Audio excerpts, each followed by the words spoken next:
Era el primer día de trabajo de una joven enfermera de 19 años llamada Diane Buglioli.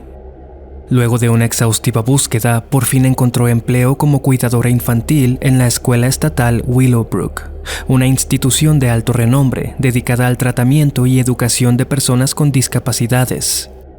El exterior de aquel lugar era verdaderamente enorme y hermoso, situado en el corazón de Staten Island, Nueva York. Lo primero que le entregaron a Diane fue una llave, enorme y pesada, hecha de acero inoxidable. Con ella, le informaron, ingresaría a su área de trabajo. Le pareció extraño no haber recibido nada de información relevante, ni siquiera algún proceso o periodo de capacitación. Simplemente se le señaló el pasillo por el que llegaría. Aquel sitio se veía mucho mejor desde afuera. Por dentro era lúgubre, maloliente y con una vibra verdaderamente escalofriante. Diane se detuvo frente a una enorme puerta de metal, de esas gruesas y pesadas. En la parte superior vio un letrero que decía «Mantener la puerta cerrada». Con nerviosismo introdujo la llave en la cerradura, preguntándose qué habría detrás. Empujó aquella enorme puerta con dificultad, caminó unos pasos y se topó con otra puerta de las mismas dimensiones. Aquello le pareció muy extraño.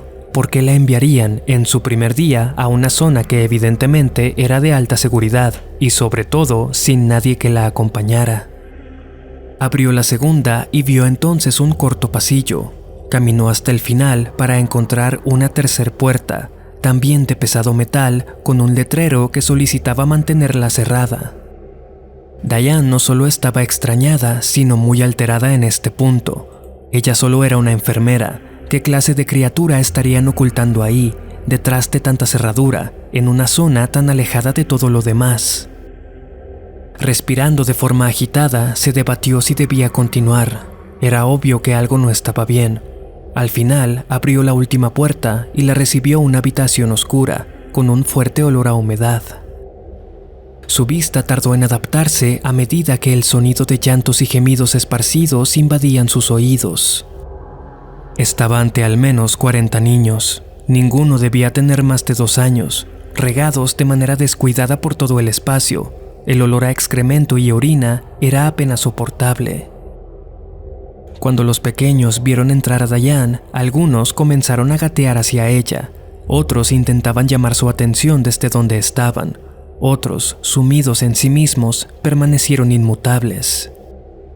Era evidente que muchos de esos infantes padecían de trastornos como síndrome de Down. Otros tenían alguna malformación física, pero definitivamente no eran peligrosos, eran solo bebés.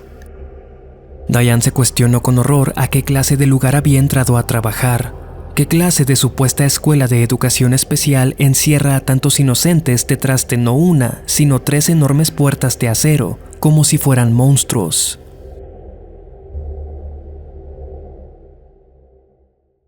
Te doy la bienvenida a Viernes de Terror. Yo soy Enrique Treviño. Comencemos. Es un verdadero placer para mí estar acompañándote nuevamente. Espero que te encuentres bien y si no, que por lo menos este podcast te distraiga un rato. Quisiera advertirte que este episodio contiene temas un tanto delicados, ya que se trata de la percepción sobre los padecimientos mentales en décadas pasadas, la cual solía ser bastante insensible. Si lo prefieres, te invito a escuchar un episodio distinto, y si decides quedarte, debo pedirte, como siempre, el mayor de los respetos.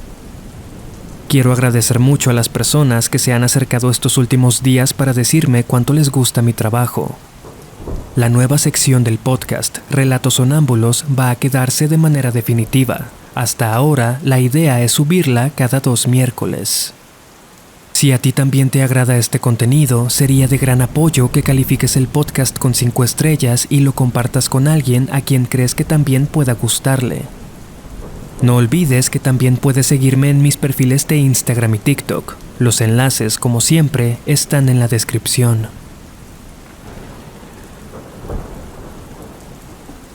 Hablar de enfermedades mentales es extremadamente complejo. La amplitud de este espectro es cada vez más grande y honestamente su desarrollo siempre ha pecado de ambiguo. En la actualidad se conocen y tratan diferentes padecimientos que hace no muchos años se consideraban verdaderos impedimentos para llevar una vida normal, como el síndrome de Down, el Asperger, el autismo o la esquizofrenia. Hoy en día sabemos que es posible vivir de manera convencional a pesar de sufrir alguna de estas condiciones. Sin embargo, la historia de hoy se desenvuelve en un contexto muy diferente, aunque vergonzosamente reciente. Una época en la que, para empezar, a los pacientes mentales se les denominaba como retrasados, y al considerarse una vergüenza y lastre en la sociedad, se optaba por aislarlos en las más inhumanas condiciones. En 1938, apenas un año antes del inicio de la Segunda Guerra Mundial, se comenzó la construcción de un enorme complejo en Willowbrook, un vecindario en Staten Island, Nueva York. Durante sus primeros años, el sitio funcionó como un hospital militar, el cual abrió sus puertas en 1942 bajo el nombre de Hospital General Halloran. A lo largo del conflicto, el hospital atendió a numerosos soldados y heridos, pero después de la guerra, el edificio quedó en desuso y el gobierno tenía la intención de usarlo para su propósito original. Fue así que en 1947 se inauguró la Escuela Estatal Willowbrook, la cual pretendía dedicarse al cuidado de personas con discapacidades intelectuales, así como enseñarles un oficio y educarlos para poder integrarse a la sociedad. Este lugar no fue el primero en su tipo, pero en su momento fue el más grande y uno de los más importantes, con capacidad para albergar hasta 4,000 pacientes, además del staff. Willowbrook no era una clínica o un hospital en sí, más bien era una especie de centro de atención y educación, un lugar donde se estimulaba a personas con discapacidades y se les ayudaba a tener una vida normal. Entonces no hay registro de que aquí se hayan llevado a cabo atrocidades como lobotomías o terapia de coma diabético, pero créeme, ahí dentro se vivía un auténtico infierno. La publicidad de este internado era bastante atractiva. En aquellos años se exhortaba, o más bien, se les exigía a las familias que tuvieran hijos con capacidades diferentes a internarlos cuanto antes en este tipo de lugares. Ahí se les garantizaba una vida y cuidado dignos. Además de permanecer en el exterior, estas personas sufrirían de todo tipo de abusos, desde discriminación hasta ataques directos. Para ellos no había oportunidades de estudio o trabajo. Eran vistos como una carga. No me malentiendan, este programa es escuchado por varios miembros de la comunidad médica y he conocido a muchas personas que se dedican a la psicología y psiquiatría y que hoy son grandes amigos. No pretendo criticar. Sin embargo, no es un secreto que muchos gobiernos han utilizado propaganda médica para establecer el status quo de su país. En esta época se creía mucho en el valor y la importancia de la familia perfecta, esa que se presentaba en comerciales y programas de televisión, representando esa vida sin defectos, donde no hay espacio para personas diferentes. Esta ideología contribuyó mucho para que este tipo de lugares prosperaran. Muchas familias entonces enviaron a sus hijos a instituciones como Willowbrook, convencidos de que era lo mejor para ellos. Sin embargo, esto era simplemente una fachada, puesto que el lugar jamás tuvo siquiera el suficiente personal para poder atender a tantos pacientes. Para 1957 ya había sobrepasado el límite, que era de 4,000, y contaba con 6,000 internos, entre niñas, niños y adultos mayores. Pero esto no impedía que siguieran admitiendo a decenas y decenas de solicitantes, hacinando a cada vez más personas. Había incluso una larguísima lista de espera para quienes trataban de internar a sus familiares. La falta de personal llegó al punto en el que un solo trabajador era responsable de cuidar a un grupo de entre 30 a 40 internos. El caos entonces comenzó a hervir. Se hacía muy poco para separar a los internos de acuerdo a sus necesidades. Simplemente los metían con los demás, en salones apenas amueblados e iluminados. Ahí dentro podían despedirse de todo contacto con el mundo exterior. No se les estimulaba de ninguna forma. A pesar de que el lugar era una escuela, se sabe que solo el 20% de los internos acudió a algún tipo de clase. Estas condiciones eran, en gran parte, resultado de los constantes recortes de presupuesto en el Departamento de Salud, lo que dificultaba mucho la contratación de personal y la mejora de las instalaciones. Muchas personas que trabajaron ahí dentro afirman que lo hacían con la mejor de las intenciones, pero que era simplemente imposible darse abasto. Encima, la administración era sumamente hermética. El sistema estaba diseñado para que ninguna persona del exterior se enterase de lo que ocurría ahí dentro. En 1965, el senador Robert Kennedy visitó el lugar y en una conferencia de prensa declaró que se habían topado con un pozo de serpientes, que en aquel sitio las niñas y niños vivían entre sus propios desechos e inmundicia, que era urgente hacer algo al respecto. Pero como estamos a punto de ver, esta solicitud cayó en saco roto. La sobrepoblación en el lugar era sin duda el problema principal, pero los intentos por adaptarse solo empeoraban tanto la imagen como el estado de los internos. Dado que una sola persona estaba a cargo de 30 o 40 niños, muchos de los cuales no podían vestirse, ir al baño o comer solos, muchos permanecían desnudos, sucios y desnutridos. Según testimonios, a la hora de la comida, los empleados debían alimentar a cada interno en máximo 2 minutos, si se quería lograr darle comida a todos. Esto, por supuesto, era imposible, ya que muchos tenían problemas para masticar y tragar. Esta condición desembocó en 2 cosas: que muchos sufrieran de malnutrición severa y otros murieran por asfixia. Había también niños con alguna discapacidad física, como espina bífida, o alguna condición que les impedía moverse por sí solos. Para acelerar el proceso de transportarles, el personal ideó algo que llamaban cripple carts, que se traduce como carrito de inválidos. Una especie de vagón del que tiraban con las manos, en las que amontonaban a estos niños para trasladarlos de un lugar a otro. Se sabe que en muchos casos hubo niños que jamás bajaron de estos aparatos. Simplemente se les dejaba en alguna habitación y no se les ayudaba a descender, estirarse, a sentir movimiento en sus cuerpos. Simplemente se quedaban ahí, unos encima de otros, en la más denigrante de las condiciones. William Bronston, quien trabajó como doctor en el lugar, cuenta que todos los días debía firmar formas que solicitaban la aplicación de camisas de fuerza o inyecciones de toracina porque alguien se estaba portando mal. Entretanto, afuera las sospechas aumentaban. Las familias con internos en Willowbrook comenzaron a sentir que aquel sitio no era lo que prometía. En diversos testimonios, personas cuyos hermanos fueron llevados ahí durante su infancia hablan de las visitas semanales que hacían. Describen aquel sitio como ominoso, maloliente y con un profundo silencio que solo se rompía con un ocasional y aterrador grito proveniente de quién sabe dónde. Una mujer relata que cuando iban a visitar a su hermana, siempre veía a una niña pequeña en una de las ventanas de la entrada, eternamente mirando hacia el exterior, llamando sin cesar a su mamá. Deborah Weisbach, hermana de un residente de Willowbrook, narra que su hermano Robert fue prácticamente abandonado ahí. Su madre no quería ir a visitarlo porque le parecía demasiado doloroso verlo en aquellas condiciones, hasta que Robert murió en 1968, luego de pasar 10 años encerrado ahí. Bernard Carabello, un hombre que pasó 18 años en Willowbrook, relata que las pocas veces que repartían galletas o dulces, los trabajadores simplemente las arrojaban al piso.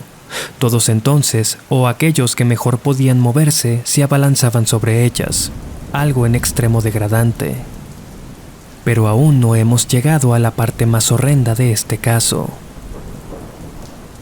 Debido a las terribles condiciones, el 100% de los residentes contraía hepatitis durante los primeros 6 meses de su estadía, enfermedad para la que entonces no había una cura.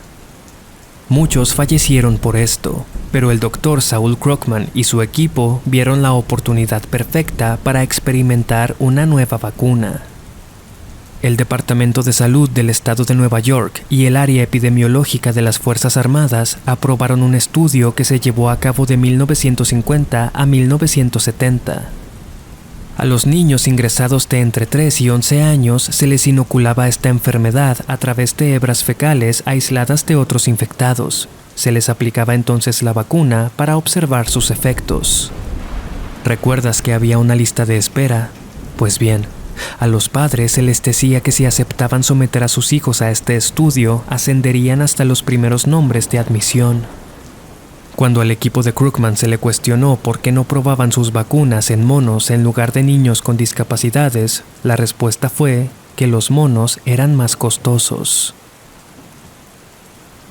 El estado de los internos de Willowbrook era cada vez más difícil de ocultar, y durante el otoño de 1971, la reportera Jane Curtin publicó una serie de artículos en el periódico Staten Island Advance, intentando echar luz sobre este tema. Al mismo tiempo, las personas con familiares internados comenzaron a reunirse y exigir mejoras en el tratamiento de los pacientes. Los doctores William Bronston y Michael Williams ayudaron a que los horrores que se vivían dentro fueran expuestos a la población general. Esto, sin embargo, les costó sus empleos. Ambos médicos acudieron entonces al reportero de la ABC, Geraldo Rivera, quien accedió a hacer una historia sobre el caso. A través del reportaje Willowbrook, The Last Disgrace, se documentó en video el infierno que imperaba en el interior de aquel lugar. Este trabajo, transmitido por primera vez en 1972 y que puedes encontrar completo en YouTube, trataba de ser una prueba absoluta. No te recomiendo verlo si eres una persona sensible o que se impresiona fácilmente. Para mí, de hecho, una vez fue más que suficiente. The Last Disgrace muestra el interior del Instituto Willowbrook. En palabras de Geraldo Rivera, quien nos guía y narra, había una peste que se impregnaba en la ropa y la piel. En diferentes tomas vemos a múltiples niños, unos con ropa, otros completamente desnudos, cubiertos de excremento y cicatrices, deambulando por los pasillos. Criaturas de no más de 10 años, arrodilladas, entumecidas, agazapadas y con la mirada perdida, todo acompañado de alaridos y murmullos que dan escalofríos. Algunos se resguardan debajo de los lavabos. Según informes, las instalaciones contaban con un sanitario para cada 40 residentes. Aquello era simplemente grotesco. No sé si es por la luz de las cámaras, pero todo se ve demasiado oscuro. Podemos apreciar apenas lo que el camarógrafo enfoca, lo que vuelve todo esto una experiencia tenebrosa. En los pisos superiores, numerosos grupos de gente mayor, descuidada, desvariando, dejados a su suerte y sin nadie que los atienda. Aquí eran olvidados, se les privaba de todo estímulo, en una soledad tremenda. No tenían a nadie con quien hablar, nada con que jugar, a veces ni siquiera nada que ponerse encima. En el documental también vemos heridas, niños y niñas con golpes en diferentes partes del cuerpo, lesiones a veces ocasionadas por ellos mismos, pero a las que no se les prestaba la más mínima atención. Niñas y niños de todas las edades buscando algo para comer o con qué jugar en el piso, algunos masturbándose de manera compulsiva, otros impactando sus cabezas contra los muros. El olor a heces, orina y humedad era insoportable. Rivera nos dice que, si bien puede presentarnos cómo se ve, no podría jamás describir cómo huele. Un olor a infección, a abandono. Así se mostraron las salas de infantes y las de hombres y mujeres mayores, todas un foco de enfermedades, todos contagiándose de lo mismo por la falta de higiene y atención. Apenas 2 días después de la visita de Rivera y su equipo, el 8 de enero, la escuela les hizo una invitación para darles un tour oficial por las instalaciones. Cuando se presentaron, vieron que habían tratado de vestir a la gran mayoría de niños y habían hecho un esfuerzo enorme por limpiar paredes, pisos y muebles, pero ni así lograban ocultar el horror. Además, Rivera y las cámaras volvieron el 10 de enero, sin anunciarse y entrando por una de las puertas traseras, solo para encontrar todo como lo habían visto la primera vez. La suma de este trabajo, junto con el de Jane Curtin y los padres de familia, hicieron eco en una enorme demanda que llevó a la administración de esta escuela a los tribunales. En 1975, un juez visitó el lugar y por él mismo fue testigo de todo lo que pasaba. Esto llevó al eventual cierre de este sitio en 1987, luego de 36 años de funcionamiento. Los 5.230 residentes fueron reintegrados a diferentes centros de ayuda o volvieron con sus familias. En este periodo se aprobaron nuevas leyes y normativas con respecto al diagnóstico y tratamiento de las personas con discapacidades, trayendo supuestamente un sistema mejorado y más humano. En enero de este año se propuso transformar uno de los edificios de Willowbrook en un centro de aprendizaje. A lo largo de este proyecto he podido investigar muchas veces acerca de temas similares a este. Más de algún autor, locutor o creador de contenido menciona la suerte que tenemos de vivir en tiempos modernos. Yo difiero un poco, porque en todos estos casos los cambios llegaron demasiado tarde, cuando las vidas ya habían sido arruinadas, cuando gente ya había muerto. ¿Cómo devolvemos estas vidas? ¿Cómo sanamos esas heridas? ¿Cómo reivindicamos a las víctimas, a tantos inocentes que sufrieron por la indiferencia de una sociedad ensimismada? Lo que lleva a preguntarnos, ¿cuál es el Willowbrook de nuestra era? ¿El Auschwitz? ¿El CHOM? ¿Y por qué nos está llevando tanto tiempo ponerle un alto?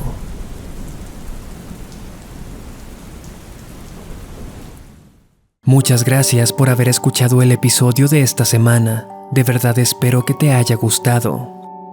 Por favor, no te vayas sin dejarme un comentario haciéndome saber qué te pareció y desde dónde me escuchas. Te recuerdo que los enlaces a mis perfiles de Instagram y TikTok están en la descripción. Me dio mucho gusto acompañarte en esta ocasión. Yo soy Enrique Treviño. Hasta la próxima.